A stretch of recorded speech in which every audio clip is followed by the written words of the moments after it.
സ്നേഹമുള്ള കൂട്ടുകാരെ, നമുക്ക് ഇന്നത്തെ നമ്മുടെ വായന തുടരാം. വളരെ ശ്രദ്ധയോടുകൂടി ശ്രവിക്കാം. പ്രഭാതം പൊട്ടിവിടരുമ്പോൾ ഞങ്ങൾ വഴിയിലൂടെ നടക്കുകയായിരുന്നു. സൂര്യൻ ഉദിക്കവേ ആകാശത്തിൽ അരുണിമയാർന്ന വർണ്ണങ്ങൾ. കർത്താവെ, നോക്കൂ, പ്രഭാതം എത്ര മനോഹരമാണ്. കൺമുമ്പിൽ വിരിയുന്ന സൗന്ദര്യം നോക്കി പുഞ്ചിരിച്ചുകൊണ്ട് യോഹന്നാൻ പറഞ്ഞു. മനുഷ്യന് സന്തോഷം പകരുന്നതിനായുള്ള ദൈവത്തിന്റെ സൃഷ്ടി. അവൻ തുടർന്നു. അതെ യോഹന്നാൻ, എന്നാൽ എല്ലാ സൃഷ്ടികളിലും നീ സൗന്ദര്യം കണ്ടെത്താൻ ശ്രദ്ധിക്കണം. നിലത്തുകൂടി നടക്കുന്ന എറുമ്പ് മിക്കവർക്കും നിസ്സാരനാണ്, എന്നാൽ അത് ഒരു ദൈവസൃഷ്ടിയാണ്. സുന്ദരവും മനോഹരമായ സൃഷ്ടി. നോക്കൂ, യാതൊരു മടുപ്പും കൂടാതെ അവ ജോലി ചെയ്യുന്നു. അതിന് താങ്ങാൻ വയ്യാത്ത ഭാരം പോലും പൊക്കിയെടുത്തുകൊണ്ട് നടക്കുന്നു. ഇത് ശക്തി കണ്ടെത്തുന്നു. തൻ്റെ കൂട്ടുകാരോട് പങ്കുചേർന്ന് നിയുക്ത കർത്തവ്യങ്ങൾ അവ ചെയ്തു തീർക്കുന്നു. ദൈവത്തിൻ്റെ വിസ്മയകരമായ ഈ സൃഷ്ടിക്ക് അതിൻ്റെ പാത്രധർമ്മം അനുഷ്ഠിക്കാൻ വേണ്ടതെല്ലാം ദൈവത്താൽ നൽകപ്പെട്ടിട്ടുണ്ട്. കർത്താവെ, ഞാനിതിൽ നിന്ന് ഒരു സന്ദേശം ഉൾക്കൊള്ളുന്നു. എല്ലാവരുടെയും നന്മയ്ക്കായി ഒരുമിച്ച് പ്രവർത്തിക്കാനുള്ള മാനവ സമൂഹത്തിൻ്റെ സന്ദേശം. ആരും ഒരിക്കലും ദൈവത്തിലുള്ള ആശ്രയബോധം കൈവിടരുത്. എന്തെന്നാൽ ദൈവത്തിൻ്റെ സൃഷ്ടിയായ ഓരോ മനുഷ്യനും അവനവൻ്റെ പാത്രധർമ്മത്തിന് വേണ്ടതെല്ലാം അവിടുന്ന് തരുന്നുണ്ട്. അവിടുന്ന് നൽകുന്നതിന് നിശ്ചിത അളവില്ല. അവിടുന്ന് സമർത്ഥമായി തരുന്നു. മനുഷ്യനെ വിശ്വസിക്കാനോ വിചാരിക്കാനോ ആകുന്നതിൽ കൂടുതൽ അവിടുന്ന് തരുന്നു. യോഹന്നാൻ പ്രതിവചിച്ചു. നീ മനസ്സിലാക്കുന്നത് പോലെ എല്ലാവർക്കും മനസ്സിലായിരുന്നെങ്കിൽ എന്ന് ഞാൻ ആശിച്ചു പോകുന്നു. യോഹന്നാൻ ഞാൻ ദുഃഖത്തോടെ പറഞ്ഞു. ഗുരു, ഞാൻ അവരെ പഠിപ്പിക്കാൻ എന്തു വേണമെങ്കിലും ചെയ്യാം. അങ്ങ് എന്നെ ആദ്യം പഠിപ്പിച്ചാൽ മതി. എന്നെ സന്തോഷിപ്പിക്കാൻ ശ്രമിച്ചുകൊണ്ട് യോഹന്നാൻ പറഞ്ഞു. എനിക്കറിയാം നീ ചെയ്യുമെന്ന് സ്നേഹിത, എനിക്ക് നന്നായി അറിയാം. നടന്നുകൊണ്ട് തന്നെ ഞാൻ പറഞ്ഞു. നിൽക്കൂ, ഇനി നമുക്ക് അല്പം സമയം പ്രാർത്ഥിക്കാം. ഞാൻ ഉറക്കെ പറഞ്ഞു. അതെല്ലാവരും സന്തോഷത്തോടെ സ്വീകരിച്ചു. അല്പം ക്ഷീണിതരായിരുന്നു കാണപ്പെട്ടിരുന്നു അവർ. ഞങ്ങൾ വലിയൊരു മരത്തിൻ്റെ ചുവട്ടിൽ ഒരുമിച്ച് കൂടി സങ്കീർത്തനങ്ങൾ പാടുവാൻ തുടങ്ങി. പിന്നെ നിശബ്ദമായി പ്രാർത്ഥിച്ചുകൊണ്ട് അവിടെ ഇരുന്നു. പിന്നീട് ഞാൻ പറഞ്ഞു, നമുക്ക് പിതാവിന് ഒരു ഗാനം ആലപിക്കാം. അതിനുശേഷം എനിക്ക് ഏകാന്തത അല്പസമയം ചെലവഴിക്കണം. പ്രഭാതവായുവിൽ ഞങ്ങളുടെ സ്വരങ്ങൾ മധുരസംഗീതം രചിച്ചു. ഞങ്ങളുടെ ഹൃദയങ്ങളിൽ നിന്ന് ഉയർന്ന സ്തുതി കേളാനായിരുന്നു അവ. പാടിക്കഴിഞ്ഞപ്പോൾ ഞാൻ അവരെ വിട്ട് കുറച്ചകലെയായി ഒരു മലയിലേക്ക് കയറിപ്പോയി. യാക്കോബും യോഹന്നാനും കുറച്ച് ദൂരത്തിൽ എന്നെ പിന്തുടരുന്നുണ്ടെന്ന് എനിക്കറിയാമായിരുന്നു. എനിക്ക് യാതൊരു ആപത്തും വരാതിരിക്കുന്നതിന് വേണ്ടി അത് ഉറപ്പുവരുത്തുവാനാണ് അവർ അപ്രകാരം എന്നെ ശ്രദ്ധിക്കുന്നത്. അത് അവരുടെ രഹസ്യമാണ്. എന്നാൽ ഞാൻ അതറിഞ്ഞിരുന്നു. പുല്ലുകൊണ്ട് മൂടി പച്ചയായി കാണപ്പെട്ട ഒരു കുന്നിലായിരുന്നു ഞാൻ. അവിടെയും ഇവിടെയും കാട്ടുപൂക്കൾ നിറയെ പൊട്ട് ചാർത്തിയ പച്ചപ്പെട്ട് സൃഷ്ടി എത്ര മനോഹരമാണ്. ഞാൻ നിശബ്ദതയിൽ പിതാവിൻ്റെ സൃഷ്ടിയിലെ വിസ്മയം നുകർന്നുകൊണ്ട് അവിടെ ഇരുന്നു. പിന്നെ പതുക്കെ മൃദുവായ പ്രാർത്ഥനയിലേക്ക് വഴുതി വീണു. പ്രാർത്ഥിക്കവേ 2 മാലാഖമാർ പ്രത്യക്ഷപ്പെട്ട് എൻ്റെ മുമ്പിൽ മുട്ടുകുത്തി നിന്നു. എളിമയോടും സ്നേഹത്തോടും കൂടി അവർ നിലത്തേക്ക് നോക്കി നിന്നു. പിന്നെ അവരുടെ നടുവിൽ എൻ്റെ പിതാവിനെ ഞാൻ കണ്ടു. എൻ്റെ മകനെ, മനുഷ്യരുടെ ഇടയിൽ നീ ഉയർന്നു നിൽക്കേണ്ട സമയം അടുത്തിരിക്കുന്നു. നീ ശക്തനായിരിക്കേണ്ട സമയമാണിത്.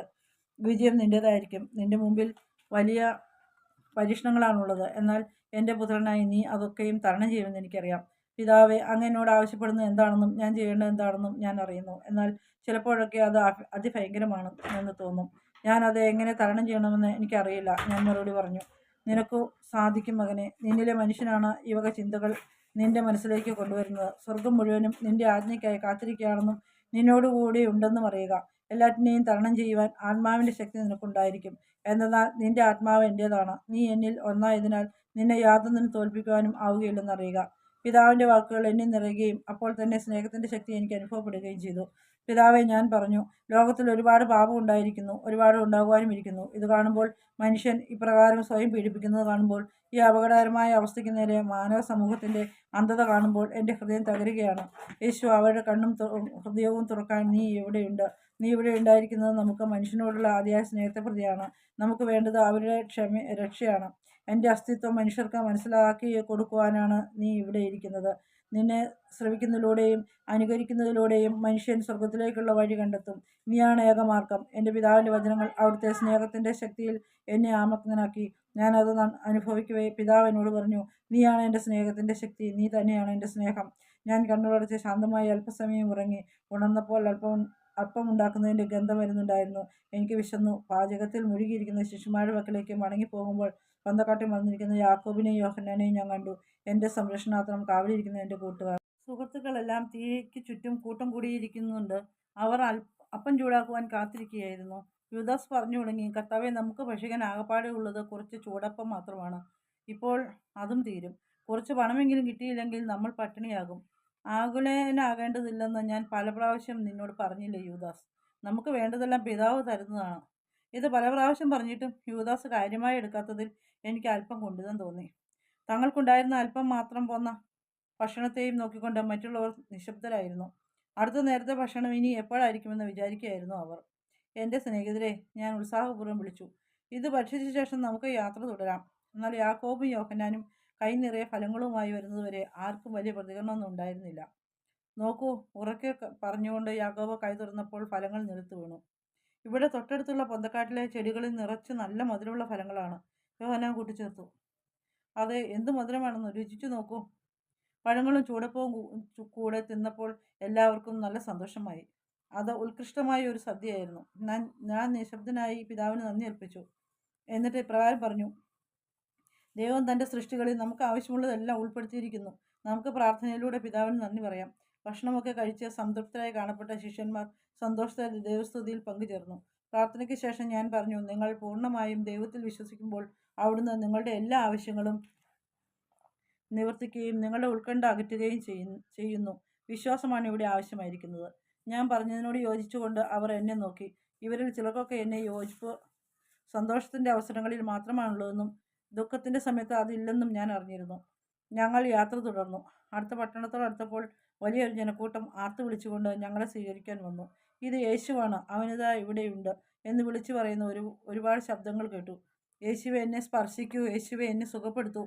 അവർ ഞങ്ങൾക്ക് ചുറ്റും തടിച്ചു കൂടുമ്പോൾ അന്ധരും ബധിരരും മൂകരും വികലാംഗരുമായ ചില ഭിക്ഷക്കാർ ഒരു ഭിത്തിയിൽ ചാരി നിൽക്കുന്നത് ഞാൻ കണ്ടു.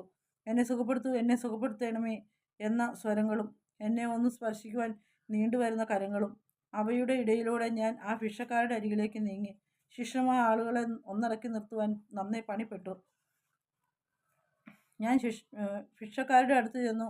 അവരിൽ ചിലർക്ക് ഞാൻ അവിടെ ഉണ്ടെന്ന് പോലും മനസ്സിലായിരുന്നില്ല. കീറിപ്പറഞ്ഞ വസ്ത്രങ്ങളും പട്ടിണി കിടന്ന ശോഷിച്ച ശരീരങ്ങളും. വളരെ ദയനീയമായിരുന്നു അവരുടെ അവസ്ഥ. നഗരവാസികൾ തങ്ങളിൽ നിർഭാഗ്യവരായിട്ടുള്ളവന്മാരെ ഒട്ടും തന്നെ ഗൗനിക്കാറില്ല എന്നുള്ളത് വളരെ വ്യക്തമായിരുന്നു. നിലത്ത് ചുരുണ്ടുകൂടെ കിടന്നിരുന്ന ഒരു ചെറുപ്പക്കാരന് നേരെ ഞാൻ ചാഞ്ഞു നിന്നു. അന്ധനും ബധിരനും മൂകനുമായിരുന്നു അവൻ. മറ്റുള്ളവരാൽ ദുരുപയോഗിക്കപ്പെട്ടതിൻ്റെയും അപമാനിക്കപ്പെട്ടതിൻ്റെയും നിരസിക്കപ്പെട്ടതിൻ്റെയും ഫലമായി അവൻ്റെ മുഖത്ത് വല്ലാത്ത ഭയം നിഴലിച്ചിരുന്നു. ഞാൻ അവൻ്റെ ആത്മാവിൽ വേദനയും ഏകാന്തതയും നൈരാശ്യവും ദർശിച്ചു. പിന്നെ ഞാൻ മനുഷ്യവംശത്തെ മുഴുവനും അവനിൽ ദർശിച്ചു. ഞാൻ കൈ നീട്ടി അവൻ്റെ ശിരസ് സ്പർശിച്ചുകൊണ്ട് സ്വരം താഴ്ത്തി പറഞ്ഞു: എൻ്റെ പിതാവേ, അവിടുത്തെ സ്നേഹം കൊണ്ട് ഞാൻ ഈ മകനെ സുഖപ്പെടുത്തുകയാണ്, അവിടുത്തെ നാമത്തിൻ്റെ മഹത്വത്തിന് വേണ്ടി. ചെറുപ്പക്കാരൻ കണ്ണു തുറന്നു. എന്നിട്ട് പറഞ്ഞു: എനിക്ക് കാണാം, എനിക്ക് കാണാം, എനിക്ക് സംസാരിക്കാം. അത് എനിക്ക് സംസാരിക്കാൻ കഴിയുന്നുണ്ട്. എനിക്ക് എൻ്റെ ശബ്ദം കേൾക്കുവാനും കഴിയുന്നു. ദൈവത്തിന് സ്തുതി, ദൈവത്തിന് സ്തുതി, മഹത്വം. അവൻ തുള്ളിച്ചാടി നൃത്തം വയ്ക്കുമ്പോൾ ജനം അന്താളിച്ചു നിന്നു. അവരെ വീണ്ടും വിസ്മയിപ്പിച്ചുകൊണ്ട് മറ്റു 3 ഭിക്ഷക്കാരും ആർത്തു വിളിക്കുവാൻ ആരംഭിച്ചു: എനിക്ക് നടക്കാം, എനിക്ക് കാണാൻ പറ്റുന്നുണ്ട്. എന്നിട്ട് അവർ 4 പേരും ദൈവത്തെ മഹത്വപ്പെടുത്തിക്കൊണ്ട് പാട്ടുപാടി നൃത്തം ചെയ്യാൻ ആരംഭിച്ചു. കുറച്ച് നിമിഷങ്ങൾ സമൂഹം നിശബ്ദതയിലാണ്ടുപോയി. പിന്നെ എല്ലാവരും കൂടി ഉറക്കെ വിളിച്ചു പറയാൻ തുടങ്ങി: എന്നെ സൗഖ്യമാക്കൂ, എന്നെ തൊടൂ. ഞാൻ അവരുടെ ഇടയിലൂടെ നടന്നുകൊണ്ട് പലരെയും സൗഖ്യപ്പെടുത്തുകയും സ്പർശിക്കുകയും ചെയ്തു. പിന്നീട് ബഹളമെല്ലാം ഏകദേശം നടങ്ങിയപ്പോൾ ആളുകളുടെ ഇടയിലൂടെ നടന്നുകൊണ്ട് അവർ വച്ചു നീട്ടുന്ന പണം പിരിക്കുന്ന യൂദാസിനെയാണ് ഞാൻ കണ്ടത്. അവൻ വളരെ സന്തോഷവാനായി കാണപ്പെട്ടു. ഇന്നത്തെ നമ്മുടെ വായന ഇവിടെ അവസാനിക്കുകയാണ്. നാളെ അടുത്ത ഭാഗത്തിന് വേണ്ടി നമുക്ക് കാത്തിരിക്കാം. പ്രാർത്ഥനയോടെ ആയിരിക്കാം.